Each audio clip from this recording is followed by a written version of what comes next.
So what genre of game would you like to mix with a Star Fox type game, and why is it a dating sim? My head went roguelike. No, too overdone. Dating simulator. Here we go. Did you really? Yes, I did.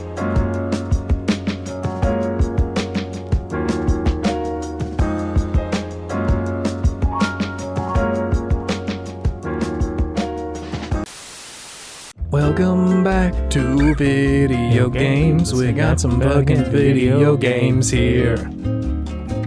It's me, Chase, and your best friend, David. We rehearsed this before we started.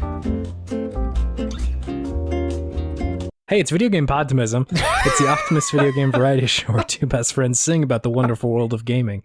My name is Chase. Yeah, everyone get ready. This is our musical podcast. This is how you know that the podcast has jumped the shark. Every review, everything we talk about will be in the wonderful tune of music. But I'm David. I'm here. Welcome back to podcasting.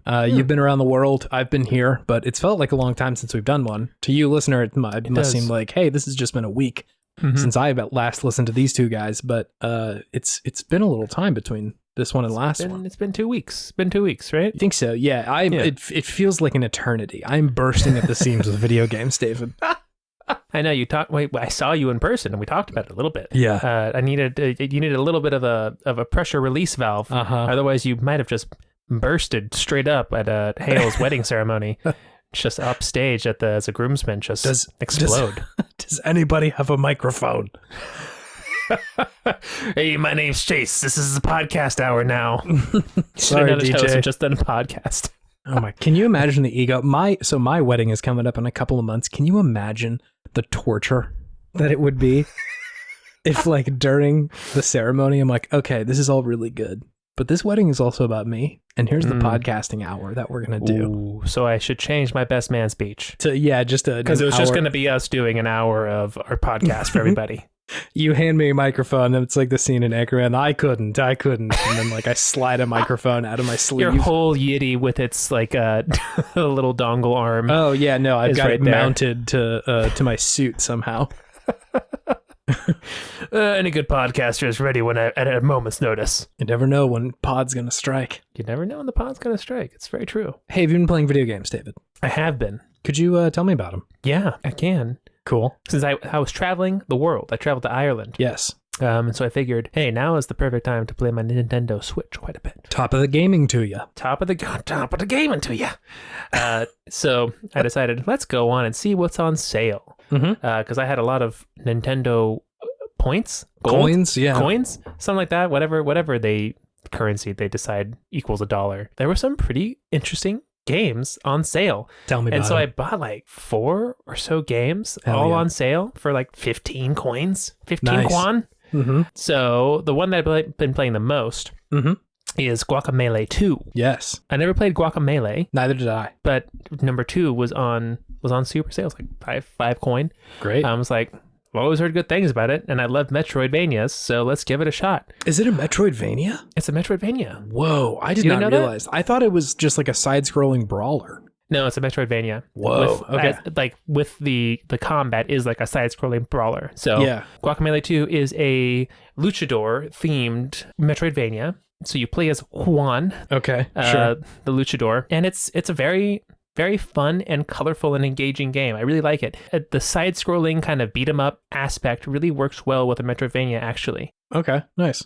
Because they will have, more of like the freewheeling platforming levels with enemies here and there, but then they'll also have points where you're just in a small room and it's kind of like blocked off, and then you'll hear like a bell dinging in the background, and it just says lucha across the screen, and you just have to fight some people, and you get coins by just doing like cool combos and beating them in interesting ways. Yeah.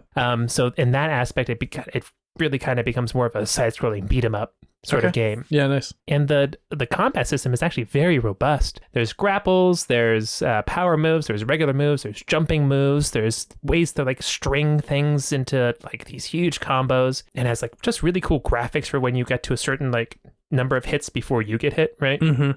That's really engaging and fun. And definitely playing this game, I've had some moments where I'm like, is this appropriation? Sure.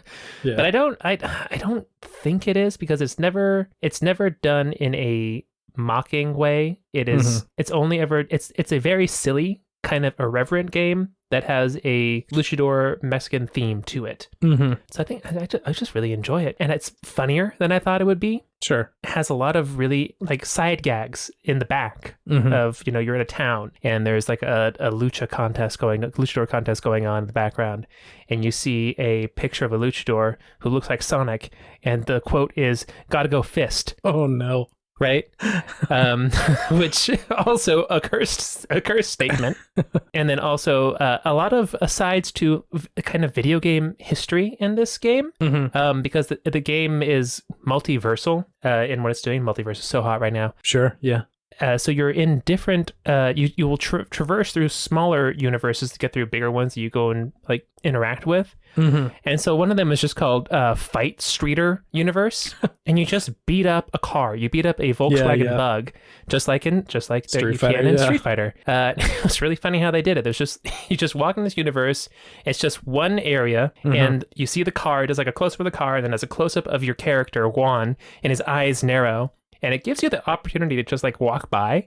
But of course, you just got to beat the shit out of the car. And this guy who's like, this is the car that I just painted up for my grandfather. Now I'm going to like bring it back to him. And he's just like, what are you doing to my car?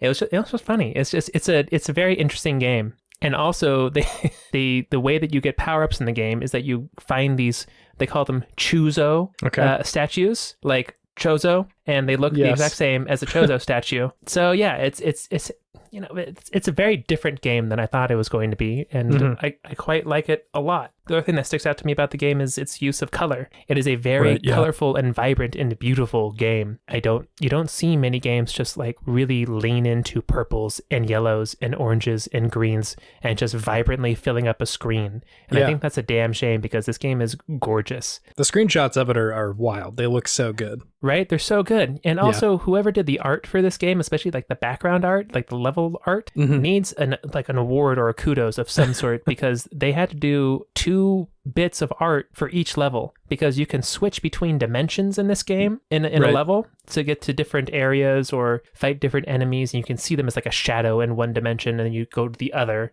and then you fight them. It's you switch between the land of the living and the land of the dead, right? And when you switch to the land of the dead, like sometimes like some things will be different, and sometimes it'll be a vastly different environment, like theme that they have. Like especially when you go to I don't know if this is a spoiler, but you go to hell, Infierno, at one point, and if you're in the land of the living, it just looks like an area with butterflies. It's just like deep down in the ground, like a cave. But if you're actually in the land of the dead, it's hell, and it's snowing, and there's like imps and like creatures wandering around, and it's just totally different. It's great. Yeah, for sure. It's really, really fun. Also, you get to turn into a rooster. That's cool as hell. Whenever you want. So you can just be a rooster man, just fighting people, which is funny.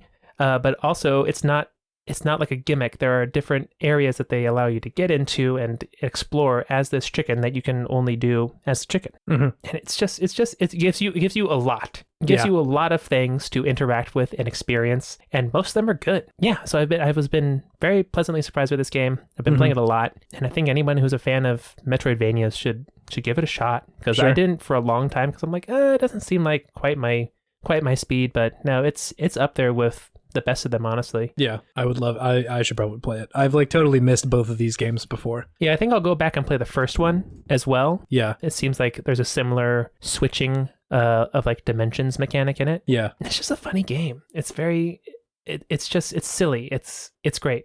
It's a game that just like, it's a game that loves being a video game. Sure. It just leans into that really nicely. I really liked Nobody Saves the World that came out earlier this year. That's the same team. Oh, it is? Yeah. So I'll have to give it a look, because I thought Nobody Saves the World was like very good and very fun. Is that a Metroidvania too, or what is that? No. What is it closer to? It's sort of a bizarre game to explain. Like there is an overworld that's sort of like Zelda-ish, and you go through, you like procure different like abilities by way of being able to transform into different things. So like a knight or an archer or a horse or something. something. Yeah, I know you were talking about this. Yeah, it was a good game. I liked it quite a bit. And like, I think being able to level up your different characters to get new abilities that are like cool and interesting and some that you can combine with other characters is just like it was a fun game. I liked it a lot. Mm-hmm. That was like the first like good game of this year, I feel like. I think that one's on Game Pass, isn't it? It may have been. I don't know if it still is, but I think it was earlier in the year. I need to touch that one. That sounds fun. If it's made by these guys, I think it probably has a similar kind of goofy humor to it. Yeah, it was funny. It was definitely funny. Okay, cool. Next game. Yes. I've been playing Fatum Batula. Let's go, David. Let's go. I love this game. I know. I saw it. Fatum Batula and Paratopic were a bundle on the Switch. Disturbing. Yes. Frightening, that video game. Frightening. I don't know if I'd say it's like scary, but it's kind of disturbing and disquieting, I would say. Yeah. There's no like jump scare. There's no like big scary, there is one in the beginning, big scary monsters out of nowhere, but just the whole entire vibe of the world and the things that you interact with in the world is disturbing. It's like a fever dream. The whole entire game is a fever dream, and then you go into a fever dream in the fever dream, which was difficult for me to to deal with. They use audio very well in this game.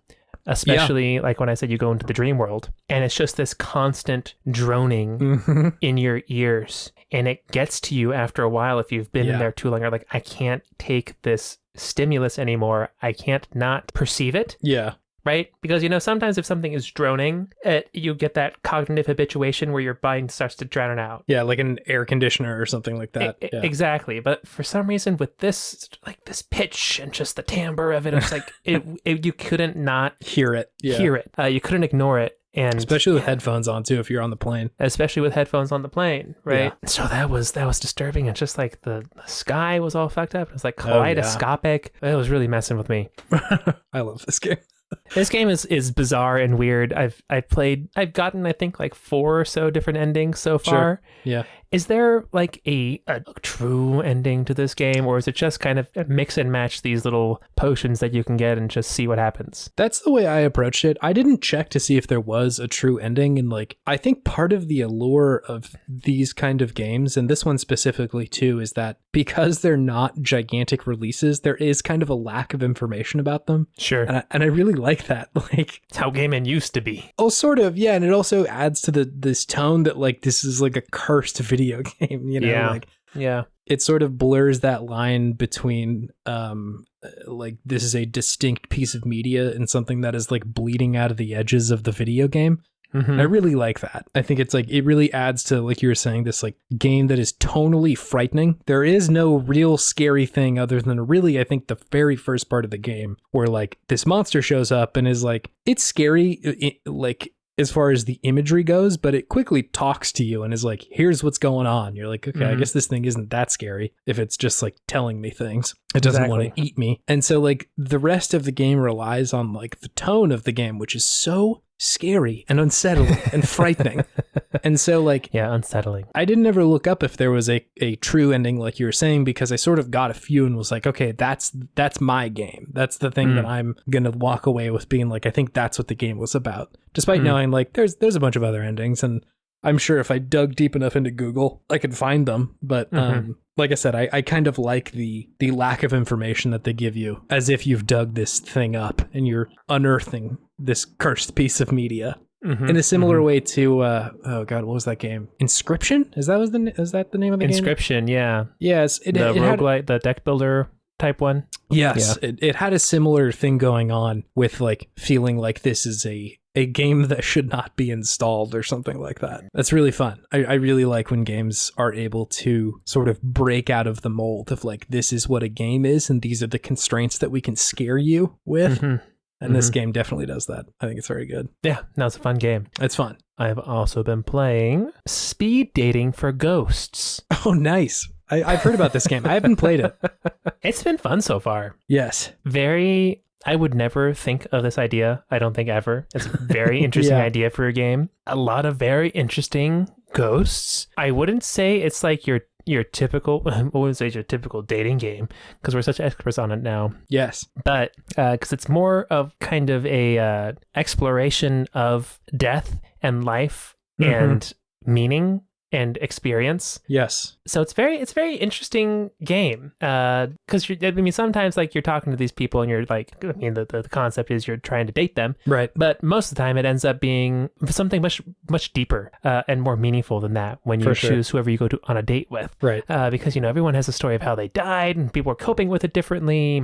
Sometimes Spooky Peter died during the plague and now he's been a spooky man for hundreds and hundreds of years and has like things written about him in books. Also, Spooky Peter is a great name. Spooky That is very Peter, good. yeah, really top tier. Yeah, and it's a very unique and engaging game. It's all about just relationships and learning about these characters that these game designers have crafted up in an interesting way. It's kind of like it's a character study in a lot of ways, right? Because each one it's an interview. It's more like I don't know if you even say it's a dating game. It's more like an interview game where you're interviewing these people and just seeing what they have to say about their life and their death now as well. A learning game. Yeah. One of our listeners, Murray. Hello, Murray. His brother-in-law made this game. Really? Yes. Whoa! Shouts out, brother-in-law of Murray. Hello. No, I really enjoyed this game actually. It's good as hell. Yeah, I haven't played it, but I watched a playthrough of it, and I was like, oh, it's pretty good. Yeah, I wanna play through all of the ghosts. Yes, I've done one round in each room so far. There's 3 rooms with 3 ghosts in each, and you do 2 rounds of dating. Or 2 rounds of speed dating and then 1 date at the end, whoever you choose. So I think the next one I'm going to do is the Chad Dolphin ghost guy. Nice. Yeah, hell yeah. But so far I think my favorite is Spooky Peter. It's pretty much just the name is unbeatable. Yeah. Yeah. And this is spoilers for the game, but like one of them was just a ghost of vengeance. And I chose him just to see like where his story went because he's just still reeling. He's just like screaming at you and like looking at you, and the whole entire text tree at first is he looks at you and his mouth gapes open and he just starts like screaming. Oh my god. And it's just like, what do you do? Do you like talk to him or do you just like look back and start screaming as well? I just looked back and screamed as well. Sure. Yeah. I'm standing my ground against this guy. And then you start learning about how he died and he got murdered and it was like you think it's his business partner, and then you realize you like on your date that you go on with him, you go to the place where he was murdered to like try and get some closure for him, and then he realizes that he was the one who murdered his business partner. Oh wow. And the cops came and shot him. Damn. It's just fucking heavy. Yeah, that's nuts. It was intense. It was a very intense moment in that game. I'm like, wow, I did not expect that from speed dating with ghosts. But yeah, it's a very fun game. I'm really enjoying it. I should play it. I have no reason not to. It's super cheap. And it's a fun way to spend some time. Yeah. Date some ghosts. Played the new Mario Kart levels. They were fun. Oh, are those out now? Not the new ones, but the first set of new ones. Yeah. I just love this model makes so much sense to me. Yeah, for sure. You don't need a whole entire new Mario Kart. Just give us new levels, same base game, because it's. I mean, how much more can you perfect what else do you on need? this? Yeah. What else? Perfect. What else can you do at this point? So just keep feeding me Mario Kart 8 Deluxe new snacks, new snackies throughout my life, and I will be a happy camper. Yeah, no, it's really fun. Good new levels. Choco Mountain. Fucking love Choco Mountain. I like that they, in Choco Mountain, like sanded off some of the harder edges that were in like N64. Like the level is slightly different. It's not exactly the same. It is, yeah. And like, I don't know, it's I don't fall off the edge nearly as much as I did in the N64 version. It's like I have enough room to navigate around the corners. Like, God, just it's like the perfect Mario Kart. I don't know what else you would want from a Mario Kart video game. It's been like 25 years since Choco Mountain came out. I mean, it makes sense that the engineers would have done a little bit of road work up there to make things more secure for you. Right? Sure. Yeah. I'm thinking of it canonically. It makes sense. That's how I do it. The Toad workers up there. I get what you're saying. The Toad workers are toads the construction workers. The construction workers of the Mario world. I would have to assume so. Okay. I mean, like maybe maybe anyone could do it. I'm just thinking of toads. What about? Don't they have like construction workers like the Hammer Bros? Oh, it could be the Hammer Bros. Would it be like Koopas? Because they already have hard shells. They have like hard hats, hard shells. And it depends on if Bowser's willing to like play nice. You know. I feel like a toad would be the one funding the construction projects. Like gotta watch out for a big toad. Yeah, big toad. You gotta watch out for Big Toad. Jesus. I mean, they are the ones always hanging out with Princess Peach, so you know they're well connected. I guess that's true. Yeah, no, they've definitely got connections in high places. Captain Toad Treasure Tracker definitely has a vibe of I'm a trust fund baby who doesn't know what to do with my life. That is true. Yeah, he's digging up. It's a real. It's like I might as well be an explorer. It's an Indiana Jones situation. He's like a college lecturer, and he's totally unprepared for these levels, for these shenanigans he's getting himself into. It's true. It does seem to be a little bit of a surprise to him that he's running into bullet bills. Yeah, like, you should really know that this is where we're going here, dude. Yeah. What about you? What have you been playing, Chase? I've been playing some video games. I'm going to tell you about 3, maybe 2+, depending on how you want to count the second one. The first game I want to tell you about is this game called Dinkum, David. Excuse me? What did you just say to me? Dinkum. Dinkum. In Dinkum High School.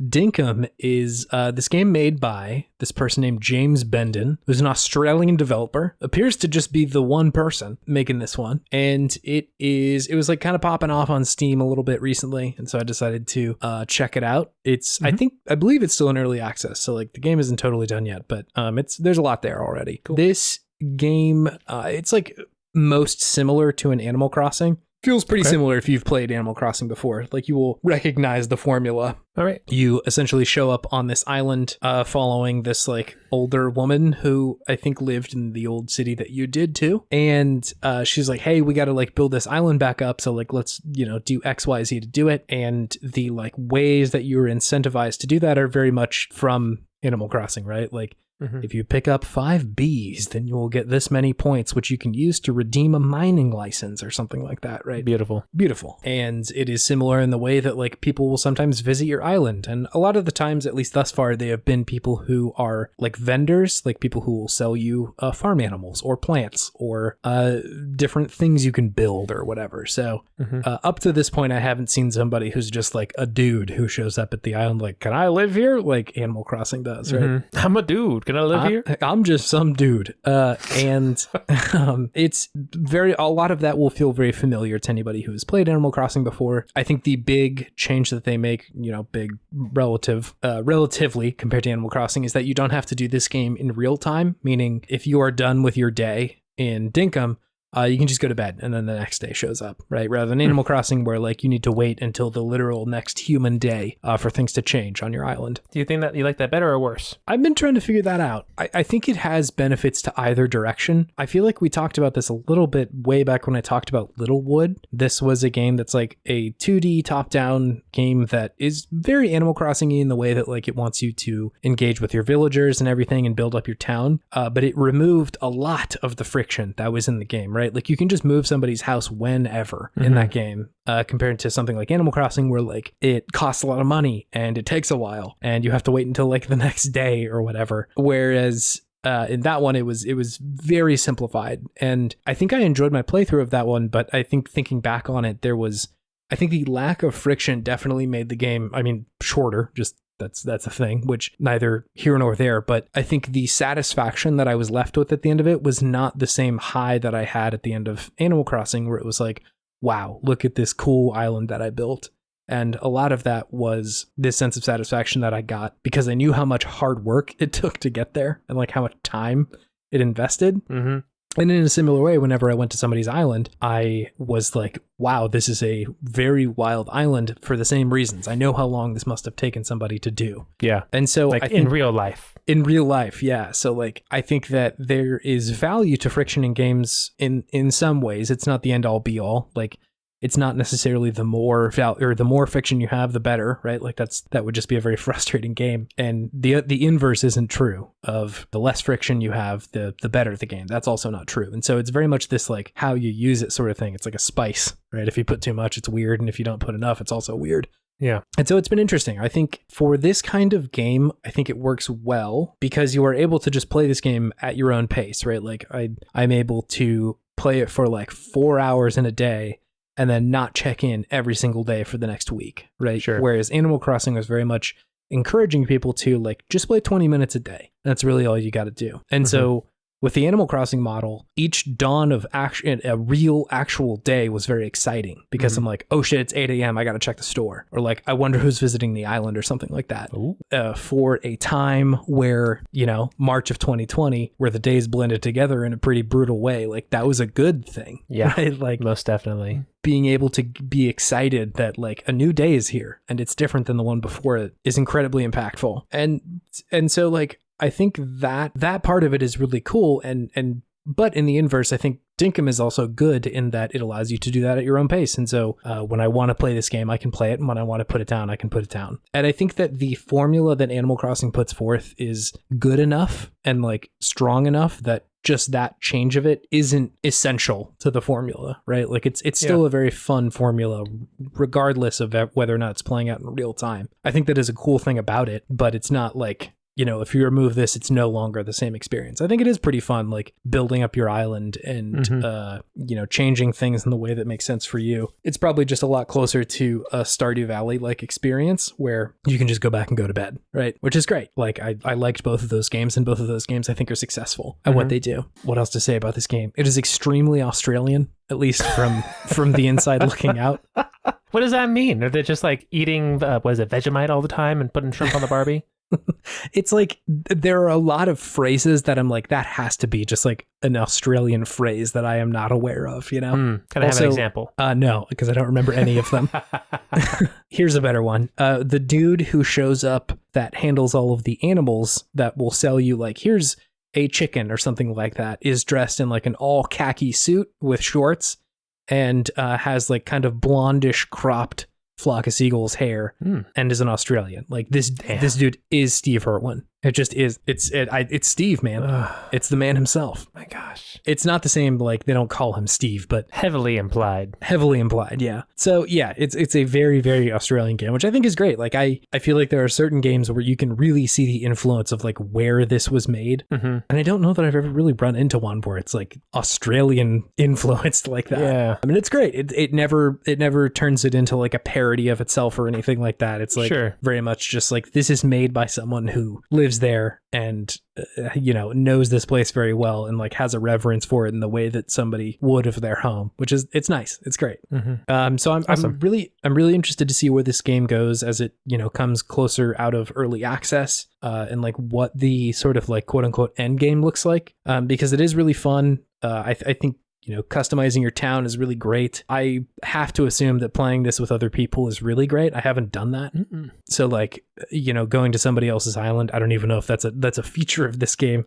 But that would be really great. Or, having someone over to yours would be really great. I'll also say the one thing it has that Animal Crossing does not is combat, which is pretty fun. If there's some gators encroaching on your settlement, you can build a spear and go fight them. You have to fight the wombats and the wallabies. Gotta fight all those wallabies. Actually, I don't know if there are any wallabies. It's like big aggressive emus and gators like and Chadmoos? Chadmoos, yeah. Bro, you're encroaching on my territory. Big aggressive emus. Are emus aggressive in real life? I'd imagine so. They might be. Yeah, they're big creatures. Did I ever tell you about the time that I went to a... Sorry. I can't wait for where this is coming. I joke right here. Did I tell you about the time that I went to a safari up in Napa Valley and there was an ostrich that tried to have sex with our Jeep? Whoa. No. That's an aggressive ostrich. I know they're not the same thing as emus, but... Sure. Yeah, similar vibe. That's the one time I remember having a big aggressive bird come at us. I had chickens. They were aggressive. Stripes. Stripes was a oddly not aggressive. She was also quite old by the end, so not a particularly aggressive chicken. Is that the name of the podcast?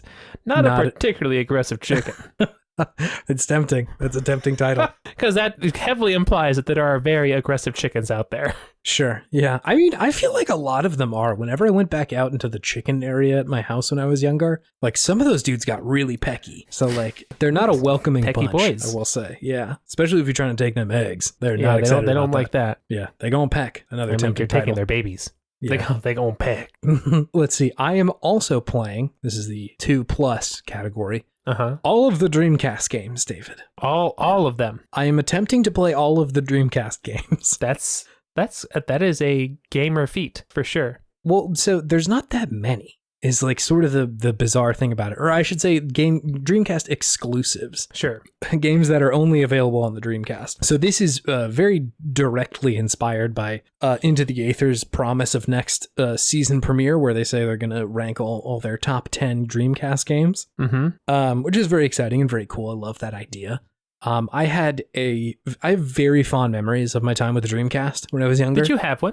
I did, yeah. For whatever reason, we were able to get in on the ground floor in the Dreamcast. I don't really know what my family's access to video game consoles was, but like, took us a while to get a PlayStation 2. Really had to hunt for that one.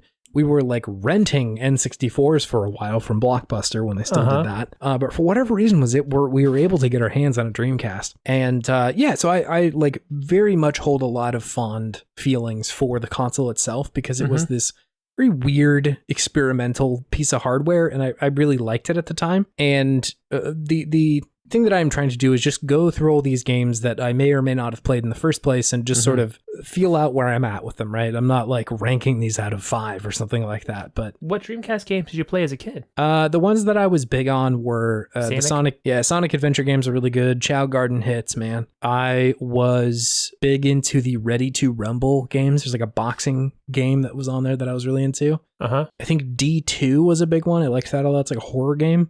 Ill Bleed was really good. I liked that one. There was a Berserk game that's on there that I was really into. Like the manga Berserk. That's been going on for a while then, huh? Oh yeah, no, that series has been around for fucking ever. What else? There was more to it. Those are the ones that are Power Stone is like incredible. And Jet Set Radio is also like holy shit. Game is very good. Anyway, so I wanted to just like see if I could play through all these games, because like there's only like 60 exclusives. Compared to like, PlayStation's like thousands of video games. Like there's no way I'd ever be able to do that, but like Dreamcast felt achievable.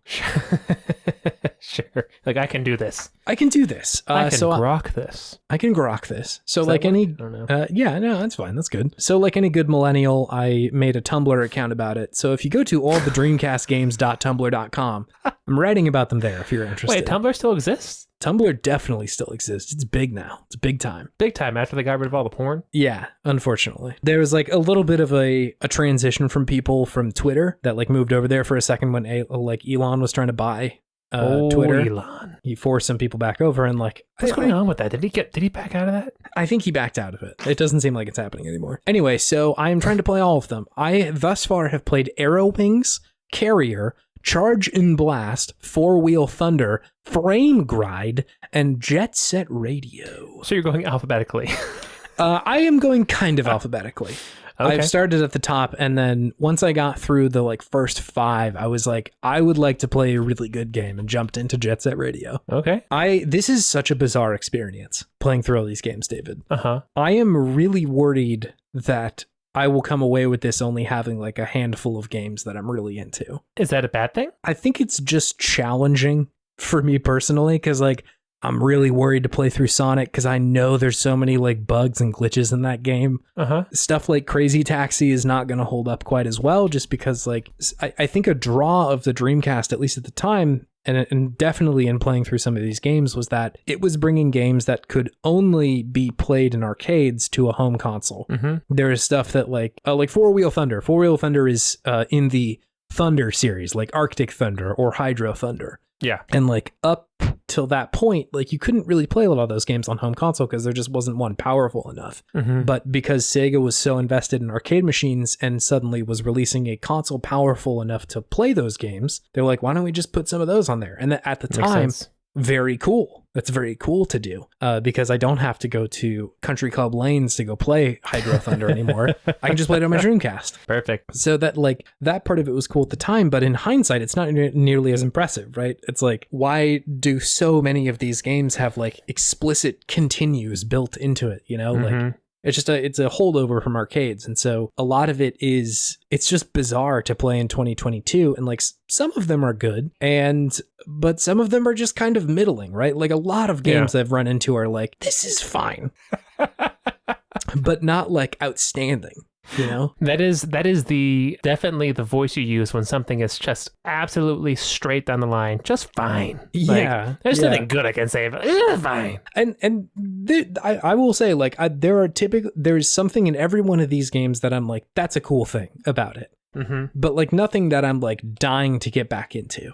I think Carrier was probably the closest thing because the voice acting is like otherworldly and so bizarre. That one's pretty good. And like I will say, otherworldly in that it's weird. Yes, okay. No, definitely. Like if every bad voice line in Oblivion was put into one game, it is Carrier. Like sure. So weird and that sort of stuff. But I will say that like Jet Set Radio still holds way the fuck up. That game is still just absolutely outstanding. A banger, as they say. Total banger. So good. Just dripping with style. Every inch of that game is so good. Super fun. The soundtrack, I cannot hammer home enough how good the soundtrack to Jet Set Radio is. Just so good. So I am still really in love with that one. But it's so far it has been a very bizarre experience to play through this, but I'm very excited to play through the rest of them. I have already started trying to play Shenmue because like I know that game is incredibly long and lengthy. You know, I know that has led to stuff like Yakuza, so I am really interested to see kind of the origins of that, but I'm hesitant. I'm worried that it's not going to hold up super well, but sure, we will see. But yeah, it's been a very cool experience. If you want to hear about it, all the dreamcastgames.tumblr.com. Chase has got a Tumblr. I got a Tumblr. The final game that I'm playing, David, is Resident Beagle. No, just kidding. That's a little joke for AJ. Resident Beagle would be a great game, wouldn't it? That would be a pretty good game. Is it just Beagles only? Oh, I was thinking it is the exact same game, but you play a Beagle instead of like Leon Kennedy. That could be a good game too. Or it's just Leon Kennedy biting a bunch of zombie beagles. I just don't want to kick any dogs. I don't want to have to hurt the dogs.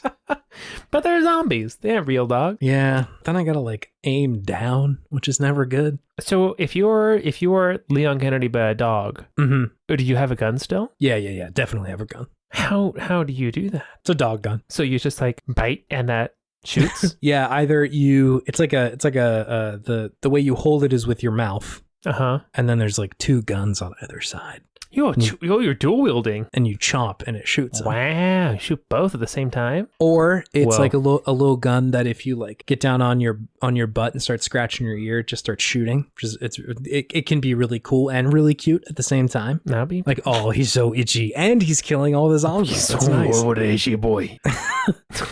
Or if they do like a big stretch, they shoot like a rocket or something. Wow. Oh, so so actually the game is a dog just being a dog, but like killing zombies and not realizing it's killing zombies. I think they're aware of it. It's just like, that's dog stuff, man. They're going to do that. Just needs big stretch, fires a rocket launcher. Ooh, big stretch. Ooh, big stretch. And then you pat their belly.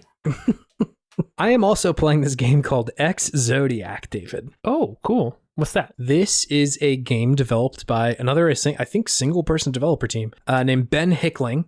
This game is a video game that is very similar to the SNES-era Star Fox games. Okay. Like visually, your ship looks very SNES-era Star Fox, and like the layout of the world is very SNES-era Star Fox. So like Super Thunderblade. A little. I would say a little better than Super Thunderblade. Whoa. Yeah. It also has some like moments of like Space Harrier where you're like just holding a big cannon and like you're just a person floating around the sky. That's cool. Cool as hell. So I had heard about this one and sort of a similar thing on Steam, like just was wandering around and saw that this was something and Steam was like, hey, you might like this. And sure enough, I do, Steam.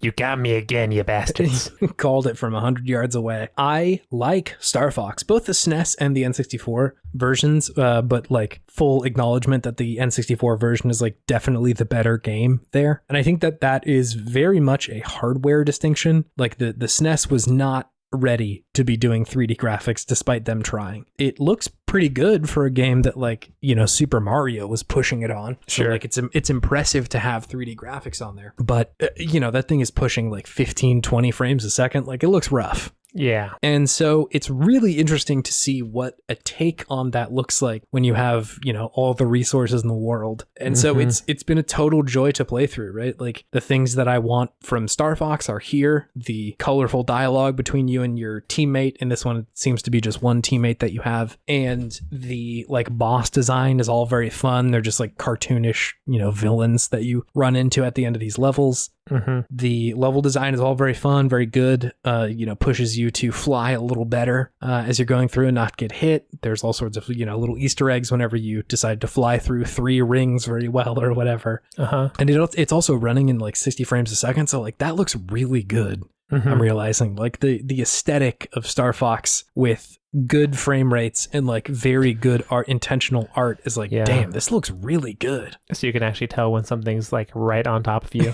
It is obvious when you are about to be in danger. Yeah. So yeah, I'm like really loving it. I think, the game isn't super long. It's still like in development currently. So, you can beat it in probably an hour or 2. And there's all sorts of, like I said, optional side questy sort of stuff that isn't there if you just mainline the game straight through. But sure, it's just really good. I'm really loving it. Obviously, like check my bias at the door. I love Star Fox. Can't get enough of that shit. So like it's something that I'm sure isn't for everyone, but like I think it's really good. I think it's a really good take on this stuff. And like because Nintendo wasn't fucking doing it, like somebody should roll with this ball, No, absolutely. I think we were talking about this, but like, why is this not a bigger genre of indie game? Yeah, of these like Star Fox likes. I feel like that would be a great genre to dive into. Why isn't the U.S. government funding a propaganda piece based off Top Gun right into this style of game? Yeah. Why isn't Tom Cruise doing like some barrel rolls? He should. He could. It's a fun game, sure. Some propaganda. I wish I had a Tom Cruise impersonation, but I sure don't. I don't even know what a Tom Cruise impersonation generic would be. Guy. Yeah. Give the Scientologists money. Yay. Yeah, exactly. Not phenomenal. Yeah, no, not cool. Yeah, I feel like this should be a genre of game. Yeah. And it makes me sad that it's not. Like, this should not be a Shadow of the Colossus situation where no other game designer does something like this because they just can't match it. You could make a good, like, Star Fox-like game. It wouldn't be hard. And I think this game is proving it, apparently, right? That's what I'm saying. Like, this is made by one person, and I think, like, their effort here is, like, very impressive and astounding. So, like, this isn't to minimize any of their work, but, like, if one person can do this, Nintendo, please. Like, what are you doing? Nintendo, please. Nintendo, for God's sakes. And so I really don't harbor a lot of like disdain for people who are trying to build games in a genre that is not very well explored. You know what I mean? Like, yeah, I get that there are a million side-scrolling roguelikes, and like it takes a lot to be really good at those, and it takes something that is inventive and new and pushing the genre forward. But like, if you do one different thing in the Star Foxy genre, like, whoa, that's new and fresh, Yeah, sure is, right? And like, I really want to make clear, this game is really nailing the like tone and like the flight feeling that those games have. And so it's like definitely not to minimize the effort here, because I think like Ex-Zodiac is actually very good and is pushing things forward. But like, there should be a lot of these games. This game is really good and really fun. So what genre of game would you like to mix with a Star Fox type game, and why is it a dating sim? My head went roguelike. No, too overdone. Dating simulator. Here we go. Did you really? Yes, I did. I mean, like, why not? It's right there. Why not? Now, here's my question. Are the pilots dating, or are the ships dating, or both? I feel like both is too easy of an answer. And I also think the pilots can take the ships. Yeah, why restrict it? Why not? It's like boyfriend progressive. dungeon. It's fine. It's like boyfriend dungeon. You gotta date your sword. It's cool. It's cool. They're hot. I mean, they all were very hot. Yeah, so I'm very impressed that they're doing this. I hope to see other games do this too, like push this genre a little bit, because I think it is very fun. I think a lot of it does rely on tone and style. Like, I think that where Ex-Zodiac really succeeds is just like the way or the stuff that it's putting forth. Yeah. I've talked about this before, but a lot of the time when I checked out those ROM hacks of like the Fire Emblem games, I found that a lot of what people were experimenting was with like, what if the main characters cussed instead?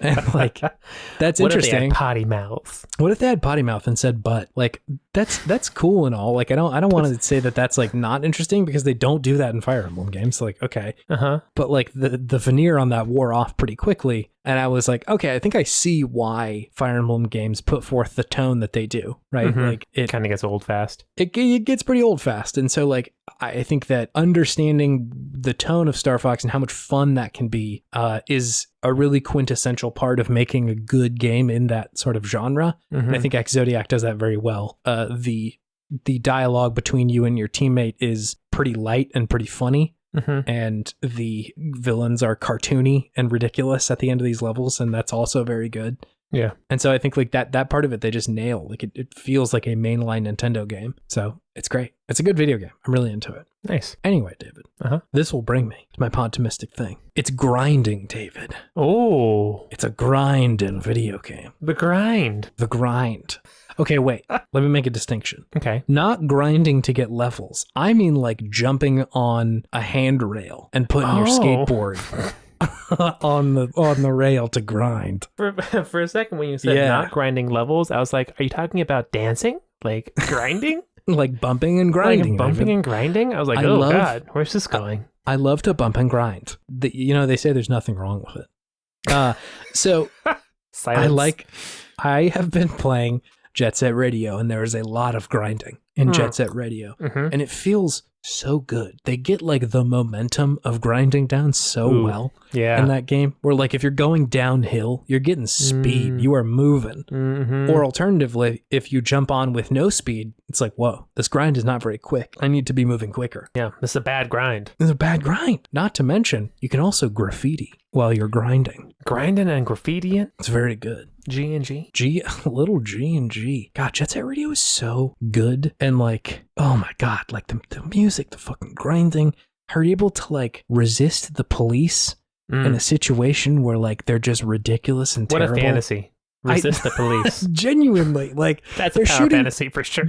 They're shooting like smoke bomb artillery at you, and you're like, I'm actually just gonna grind this one off. Oh, so they're more tame in that universe then. Yeah, a little less militaristic than real life. Oh God. Anyway, love a good grind. Obviously, Tony Hawk. How can you not? But there's a lot of good grinding in Jet Set Radio. Good grind in Sonic Adventure. Great grind there. David, do you have something fueling your sense of optimism? I do. What is it? It's colors. It's colors. Gaming would not be the same without a color, David. Without a color. I love a good, vibrant color. Yeah. Always have. Guacamelee. It's so vibrant. It just pops off the screen. I love it. Yeah. It's so different than so many games that are just so drab and sad. I feel like there was like a good 10-year period where games were just like, we're just going to be tones of gray and green. Maybe a little brown mixed in there. Who knows? So much brown and kind gray. Of the colors. Yeah. Which was sad because this is a visual medium as well. Like you can use some colors. You can make it look like whatever you want. Yeah, you can use whatever colors you want, really. It doesn't have to be reality. No. So yeah, any game that just has a use of color to identify something, guide you somewhere, to differentiate characters from each other, or just like create the general style of the game where it's just bright and just like leaning into the fact that it is a visual medium to express yourself. And they're not afraid of using them. I love it. It just engages me. I love bright colors, I think. And I like to see them in my games too. I like to have them in my house. I like to have them in my game. Yeah, no, it just makes it so much more engaging for me because each level then becomes a visual treat. And maybe this is something with me particularly because I am somewhat colorblind. So having very vivid colors maybe just helps me see things better. I don't know if that's an actual thing or if something I'm just making up, but it feels like it's true. So yeah, colors, they're great. A Mirror's Edge comes to mind with their use of red, where like it's kind of it's kind of pointing you in the right direction. It's like always really cool. Like as much as they're trite, I think Far Cry does a pretty good job with this too. They have a similar sort of thing in a couple of their games. I think where it's like either blue or green or something, where it's like this is the way to climb if you want to climb this thing. So always really good. Like I really like that they don't have to put a big like bobbing arrow to say like, here's the direction you want to go. Yeah. And if you use, you can use colors to direct people, and that makes it just much more immersive. Like, okay, this is where I'm supposed to go. And they don't even have to tell you sometimes. You just kind of learn intrinsically. Yeah. Like, oh, this color means go here. Cool. And it like doesn't totally break the immersion, right? Because like that, that could be a red ledge. That's just a thing that could be here versus, the hello player, here's where you need to go. Yeah. This is Bruce Campbell speaking. Yeah, exactly. So it's really good. Or also in the other direction, I think when a game purposefully doesn't use a lot of color, that is very cool. Like Hollow Knight comes to mind, where like a lot of that game is pretty dark and drab, but when they do use color, it's kind of like shocking and dramatic. Shocking. Like, what is the Queen's Garden area and that mossy area on the left side of the map? Yeah. And the bottom of the map where it's just like totally devoid of color. Love that. So good. God, Hollow Knight was so good. Oh God, that's worth another playthrough, I think. It's a good video game. Hey, do you want to move on to our main thing? I do want to move on to our next thing. Yes. Great. Let's do that. Just kidding. Wee woo secret segment. It's a secret segment coming in hot. Oh my God. Sorry, all you people who wanted good games on time. It's going to have to take a second. It's going to have to wait. Sorry. Nothing personal, kid. It is David's birthday almost. It sure is. It's coming. Thursday. And similar to last year, I would like to play a round of David-based trivia. Ooh. Oh, I forgot about this. Oh, yeah. It's back. Am I ready? No. Am I willing? Yes. This isn't necessarily David-based because I realized that we last time just did trivia based on your birth year. Obviously, I can't do that again because like a lot of the good ones are taken. So we're doing 1993 this time, David. Oh, cool. All right. So I've got some questions for you. I'm gonna walk through a few of these. Listener, feel free. Count your own score at home. Yeah. Play along. Listener, play along. Why not? I have 1, 2, 3, 4, 5, 6 questions for you. Okay. And if you get, let's say, 4 or above, then you will get the gamer prize. No, that tracks because I was born on the 4th. There you go, David. 4 and above. That's the score we're aiming for. There we go. All right. I'm ready. All right. Okay, great. Here we go.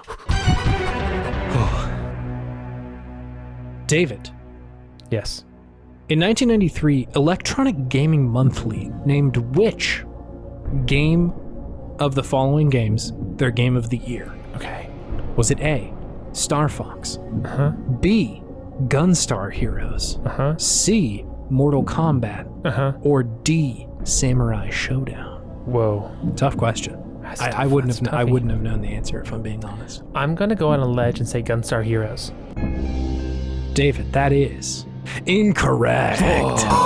Wow. It was actually Samurai Showdown. I was about to say, was it Samurai Showdown? God, it was. Fucking Samurai Showdown? Really? EGM? Yeah. Come on. Yeah. No wonder you don't exist anymore. Do they exist still? I don't think so. But number 2, David, moving right along. All right, here we go. Which 2 arcade games exceeded the domestic box office gross of Jurassic Park for 1993? They made more money than Jurassic Park did. And I'll give you a little bit of hint. These are like arcade games. Like big name arcade games. Okay. And this is big arcade right here. If you put yourself in 1993 and just sort of imagine what arcade games you might be playing that people are just like obsessed with. Okay. And I will give you 3 guesses.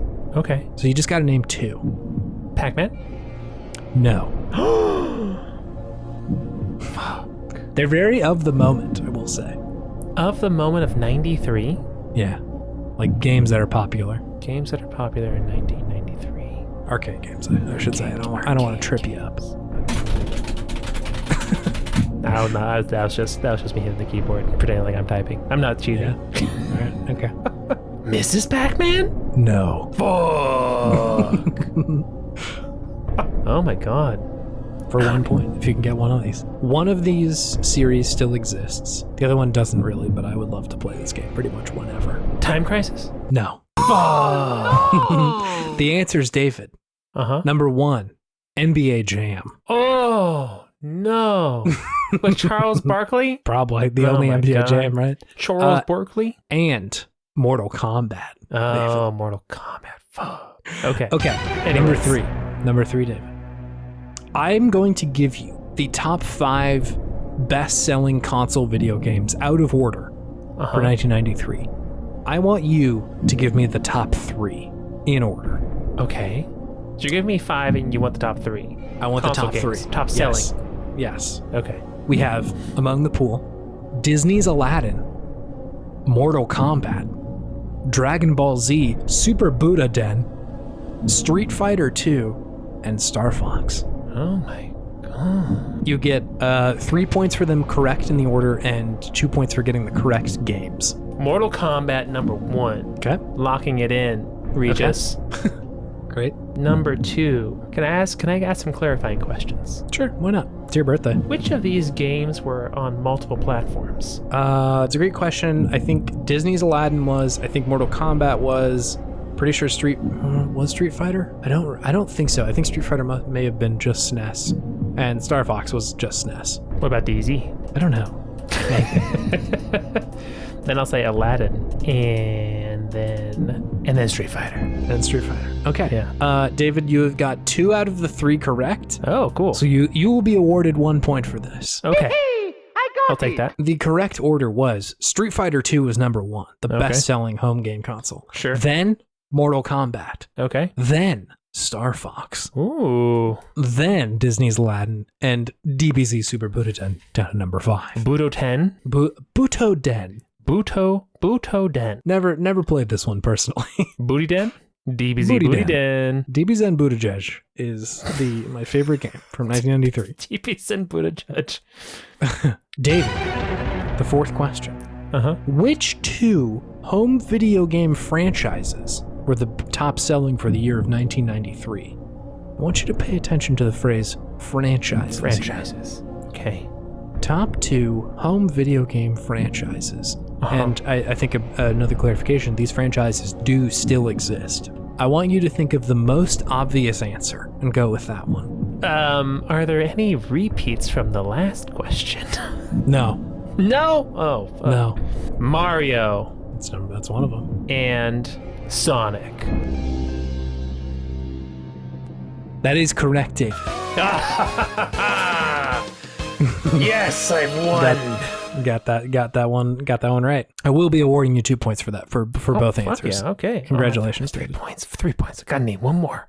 One more, baby. Let's go. Question number 5. I will give you the top 6 best-selling PC games of the year. PC. Just give me the top 1. You want 6 and you want number 1? I just want number 1. That's all I want. Okay. Okay, hit me with them. So the options are Star Wars Rebel Assault, King's Quest 6, Okay. Just Grandma and Me, Excuse me?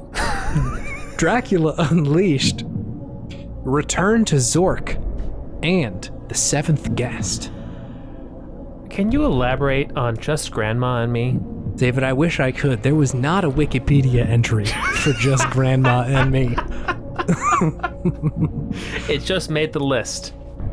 It was on there, but all records of it have been destroyed. What was the first one again? Star Wars Rebel Assault. And the second to last one? Return to Zork. Can you give me the others in order as well? King's Quest 6, Just Grandma and Me, Dracula Unleashed, and The Seventh Guest. Can I get a 50-50? You want me to eliminate 3 of them? Yes. Sure. So take Just Grandma and Me out. Of course. Take out Return to Zork. Oh, okay. And take out Dracula Unleashed. Okay, so what does that leave? That leaves Star Wars Rebel Assault, King's Quest 6, and The Seventh Guest. I'm gonna go with Star Wars. That is incorrect, David. No! The correct answer is, in fact, The Seventh Guest. What the fuck is that game? I have no idea. Can you elaborate on The Seventh Guest, please? I think it was a PC game.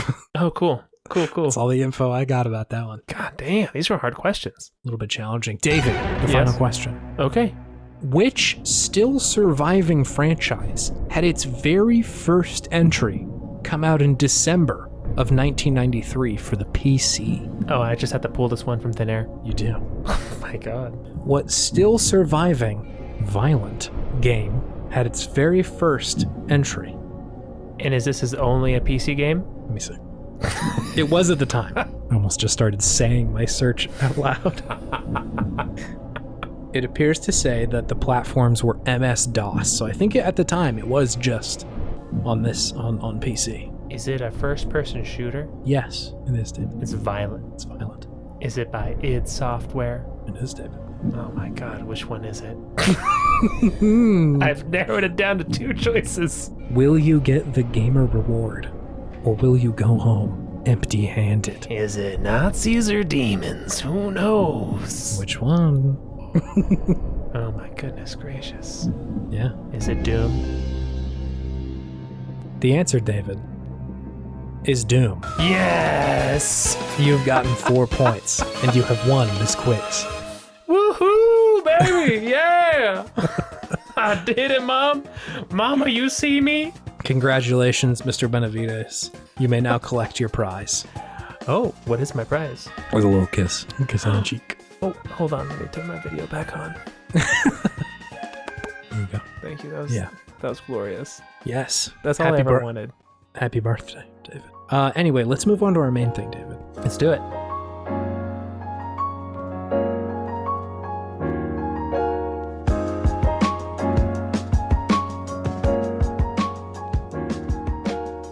Hey, it's Good Games. It is the segment where we talk about the okayest games of yesteryear and gush all the things that we love about them.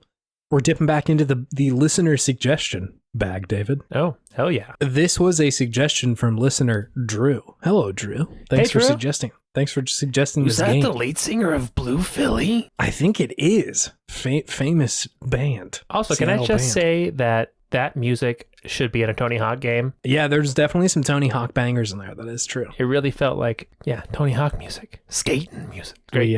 We went to a production of Drew's this weekend. It was quite good. Quite good. Highly recommend. Thank you for your suggestion, Drew, of Primal Rage, the fighting game. I haven't thought about this game in a long time, but I fucking love it. It's good. This game is good. I was very excited to return to it. Before we get too far, though, David, may I hit you with a few of those hot stats? Yes, please. Hot stats. Hot stats. This game, Primal Rage, was released in August of 1994, and it was developed by Atari Games. You probably know some of their games. You know your Marble Madness, your Paperboy, your Gauntlets. Gauntlets. Ooh. Good games. Oh, the Dark Legacy. They did do Dark Legacy. That is true. A number of those Rush games, the like San Francisco Rush, like the racing arcade games. They did those. And of course, Tootin. Tootin. Like Inner Tootin?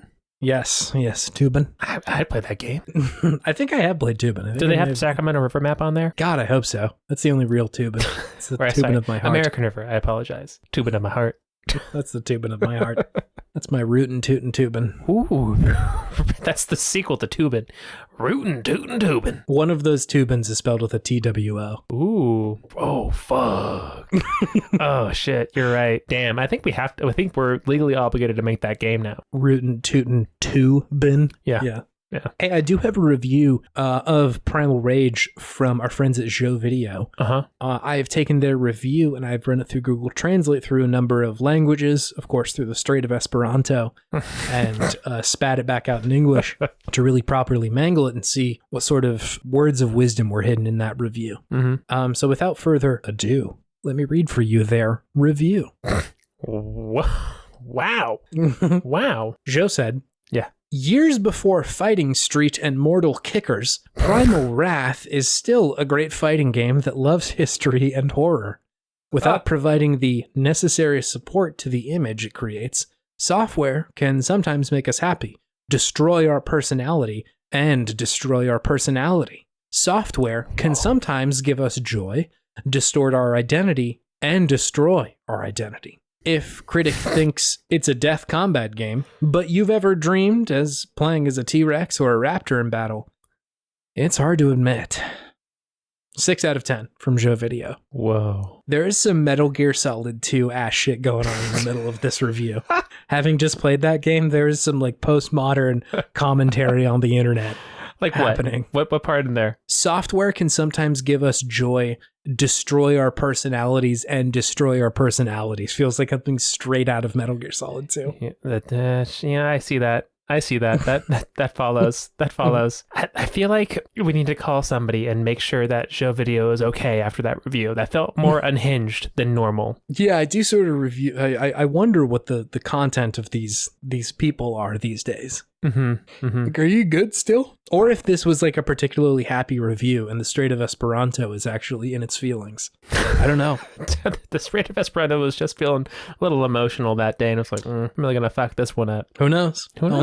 Only time will tell. Google knows. Only Google knows. Hey, David, can you tell me what Primal Rage is? Primal Rage is a 2D fighting game where you battle as gods. Gods that are usually like dinosaurs or giant like King Kong things. So it's pretty much Godzilla versus Kong, the game, with a bunch of different dinos and monkeys. Sure. I don't know if you knew this, but each character is a different type of god. So the god of evil, Yes. Yeah. god of survival, god of hunger. Yep. Yeah, as you have like worshippers behind you. So if you go through the game and you beat other gods, you gain more worshippers as you go through, and you like conquer different lands.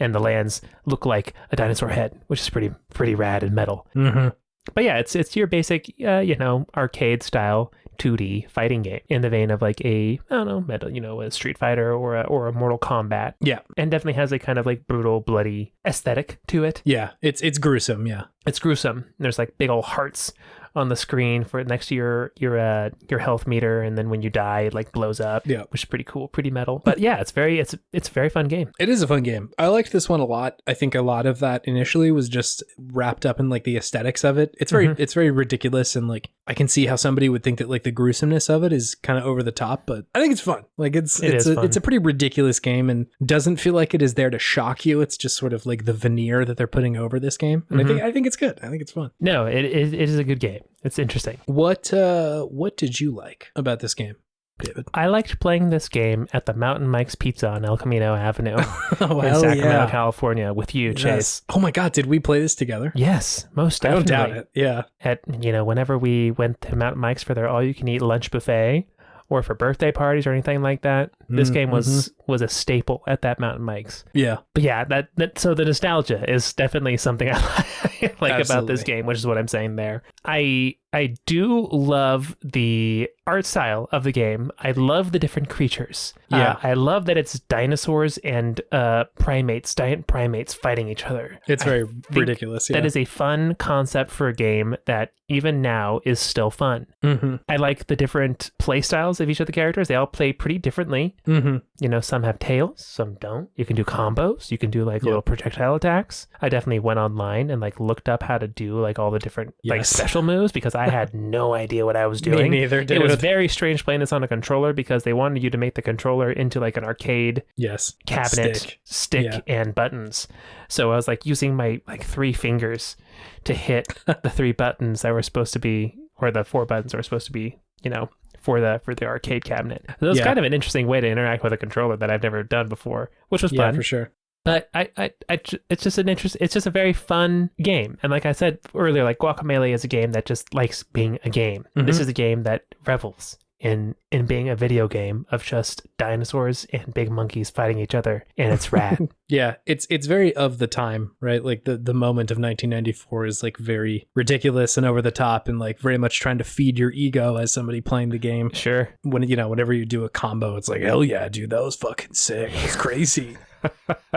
So that's all really good. I agree with you that like the visual style of it is really fun. I didn't realize this until like reviewing this today, but in a similar way to how Mortal Kombat was like motion captured with like real people, like they took frames of people and put that into the game. I was about to say, this was motion captured with real dinosaurs? It was claymation, essentially. Like somebody made little miniatures of all these characters and animated them into the game, so that like whenever you press a button, that's like a real animation that they had to do, record it. And so I think that's why a lot of the like character animations or the fighter animations look kind of good even still. Hell yeah. It's like that's a real thing. So your brain is like, that's fun. It looks different. Yeah, it does look fluid. It has a certain style to the movement as well that is very distinctively this game. Yeah, even it's It's kind of like an R-rated Rampage, which is kind of fun about this Yeah. game, right? Similar, yeah. But yeah, I do like the movements of the characters now that you say that. It makes sense that they did some sort of motion capture for it, because it does Right. look realistic and fluid. It's like, I don't know how this creature would move in reality, but this looks right. Yeah, like it just has a lot of like animation that I think you would only really be doing if you were actually trying to record it, you know, like with like the idle animations, like their tail is kind of flapping around and shit. Like They look very alive, yeah, even when they're not moving. Whereas like that's a lot of animation if you're doing like a Street Fighter, right? Where like those are hand animated, so it's like kind of tough to like, you know, build a whole nother one of those. Whereas if you just like move the tail a little bit in real life, then it's easier to capture that. Not to say like claymation isn't challenging. I know it's very very hard to do, but like I can see how there would be advantages to doing it that way. So it's really cool. I really like the visual style of this. Not to mention, like, the setup of it is just ridiculous. Like, I read the like backstory, and apparently this is like post-apocalypse. Like, there's a big meteor that hit Earth, and so like you'll see in the background usually like these little like tribal people like rooting for their gods and shit, which is all very fun. Apparently, they call this place Earth, spelled URTH. Yeah. Earth. Love that. So this is a good time to bring up. I watched this video from this YouTuber called, I think it's PNDK and M. It's just like a series of letters. They had this video called Primal Rage, Much Deeper Than You Remember. It's like a half an hour video. I will put it in the show notes if anybody is interested in Primal Rage and wants to watch this. It is very good. This person goes really hard. Their analysis of Primal Rage. Not to mention they like interviewed some of the people who worked on the game to like get their takes on a lot of this shit. And it's just like fascinating. Just from a like game preservation perspective of like asking people like, what were you thinking when you did this? Or like, you know, why did you make this decision? An interesting feature that I thought that they had pulled out was that I think it was like one of the lead game designers had said like the actual developers of this game were not particularly good at it. It was all the QA testers who were just like absolute monsters at this video game. Sure. Just because they had to play it so much. And so like he had said that they thought they had something good going when people who had never played it before, people who were sort of middle of the road, like developers, and the people who were the QA testers could all play it and have fun. Like it meant that like they had made something that was, you know, had a broad base of appeal while still being good to the people who are really into it. Awesome. It was is cool. It is a very deep game mechanically. Yes, holy shit. That was a big part of the video that this person had put up was like, there's so much shit going on in this game. Like, I don't feel like I really played this game until like yesterday. It's You know true, what I mean? yeah. Like, when I was just smashing buttons in the arcade with like, you know, big dino go bite. yes, that's pretty much it, right? Like you were just pressing the bite button. Yeah, I was not actually playing the game. No, like the stuff that they were talking about of like how you're able to combo in this game, the sort of shit that they did to allow people to do that, really, really sophisticated. Like a lot of the like dash or jump cancels that you're able to do to like lengthen your combos shit is bananas. I also love that they put this thing in the game where if you try to do like a special move that will essentially allow you to do an infinite combo, they stop you from doing that. Like if you use, I think it's, I can't remember the name of the character, but one of the monkeys has like a big ice wall that they can put up and freeze the person. Blizzard, yes. They can put up an ice wall, and if you try and do that like twice in one combo, a big picture of a piece of cheese comes up on the middle of the screen with a big X through it, essentially saying no like, cheesing. No, yes, no, you can't cheese your way through this fight. And I love that. That is so incredible. Wow. They had said that like one of their the big things that they wanted to bring to this game was a transparency to the person who is playing it. And I really like that in that situation it may have felt like, why am I not able to continue this combo? But they say explicitly like, no, we're not letting you do this. Yeah. Or underneath your health bar, there's like the stun bar, right? This little like thing. It's like represented by your brain that if you take too much damage, you're stunned. And in a lot of other fighting games at the time, that was a mechanic. You had stun. I think it's like in Street Fighter, that's a thing, but they just didn't show you, right? Like it's something you had to like kind of intuit. And so what they're doing in Primal Rage was showing like, hey, here's all the mechanics in the game. We're just going to surface that to you as the player. And so like, you know, in, I guess, fighting game terms, they are making the skill floor a lot higher. Just like you do not have to be quite as good to intuit the mechanics that are going on in the background.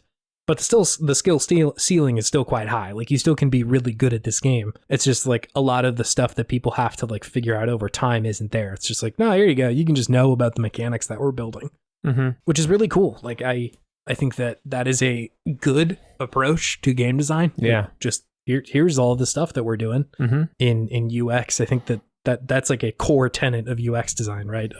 Make sure you tell the person who is using the thing what you're doing in the background. Yeah. So like let them know the rules. Yeah, or like just what's happening, right? Like whenever you're ordering from like DoorDash or something, it's helpful when the big screen pops up and it's like, okay, just give us a second. We're ordering your thing. Like, wait. And there's a little loading spinner rather than like you click order and then nothing happens and you're like, what is something going on, right? Like it's helpful in the same way of like, I know what mechanics are at play underneath the hood without having to like dig into frame data and shit like that.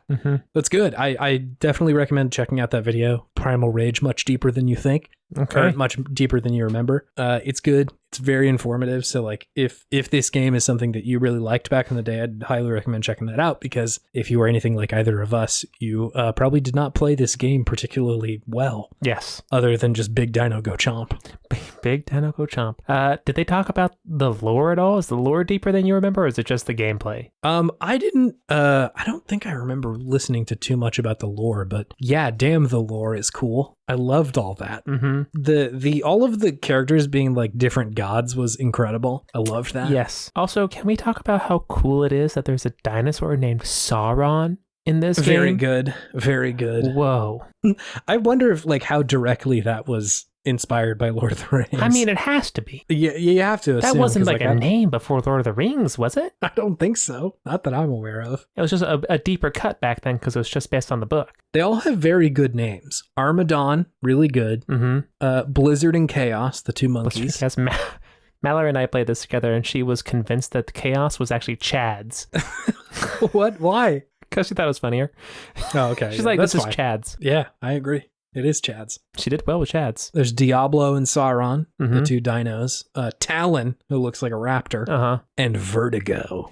Vertigo, the lizard, like snaky boy. Yeah, loved Vertigo. The video that I was referencing goes into a lot of like how all these characters very neatly fit into like fighting game archetypes. Of like Blizzard and Chaos are both very much like close up in your face combo based characters. Yeah. Talon is like a glass cannon of like just doing a lot of damage and being very small. And like Vertigo specifically was a level control character where you have a lot of movement and a lot of spacing that you can do. Not to mention there's like a special ability that Vertigo has to like teleport behind someone. Yeah, so like the computer did that to me. The computer kicked my ass with Vertigo.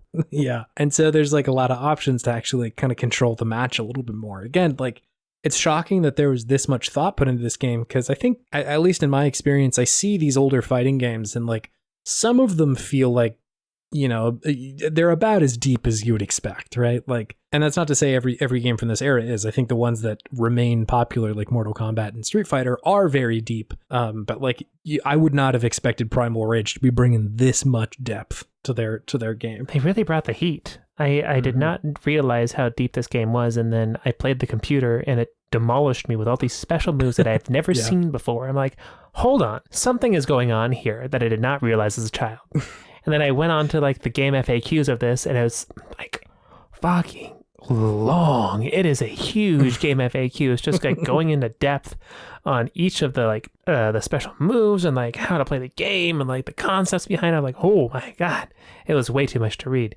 But it was amazing that there was so much information to provide on this game. I thought it was just going to be like a fun go back, like, oh yeah, cool, you know, big Dino Go Chomp. Big Dino Go Chomp. And that was going to be the end of the game. But no, it's like, it's legitimately deep for a fighting game. No, yeah, I was pretty shocked about that. And like pleasantly surprised. Like, it's always really cool to run into a game that like really takes itself seriously, you know, despite maybe it not being remembered as much as it should be. You know, like obviously Mortal Kombat and Street Fighter are still very much coming out with new releases, but this one is not. I think there was a Primal Rage 2 being planned, but I don't think it really ever even came out. Yeah. And so like this was pretty much all we got. And it's surprising. Like it's a very well-made game. Yeah, absolutely it is. Really, really, truly is. It's a great game. It's a great It's a lot of fun. It's a lot of fun.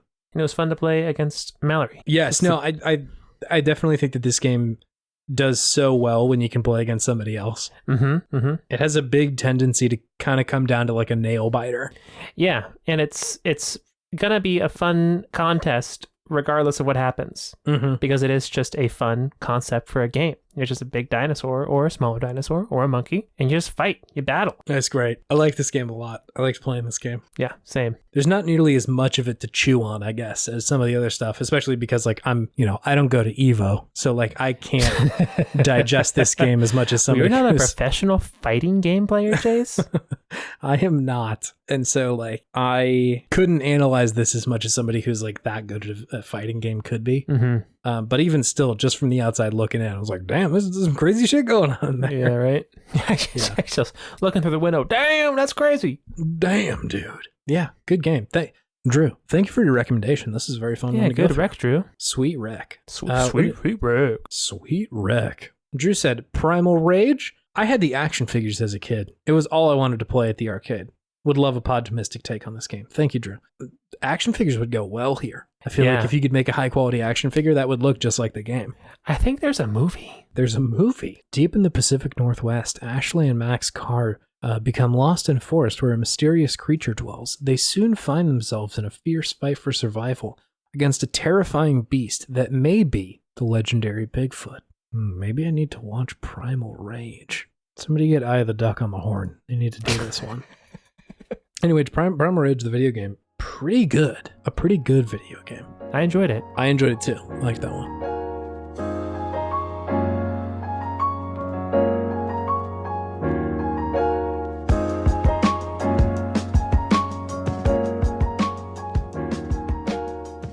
Hey, everybody. Hello. If you want to get in contact with us, go to podtimism.com. It's the best place. You can leave a message for us directly about games that you think we should do in the future. You can check our socials from there. Can you do that? You're giving me a face. There's a link to a Twitter. Okay, you can get to our Twitter from there. So head on over there if you want to say hey or just drop us a game. Who knows? Yeah. Thank you, Scout out of the week, for huge shout out. The beautiful art that you created from your own brain for this podcast. It's true. It's awesome. We love it. We love it. And also shout out to Scout's, at this point, recent appearance on Asynchronous. Yeah. Go listen to Asynchronous if you're interested in that. There you go. Asynchronous. It's a thing. It's a thing. It's a stinky thing. It's a stanky thing. Also, if you want to help out the cast, you can leave a review on Apple Podcasts or your podcatcher of choice.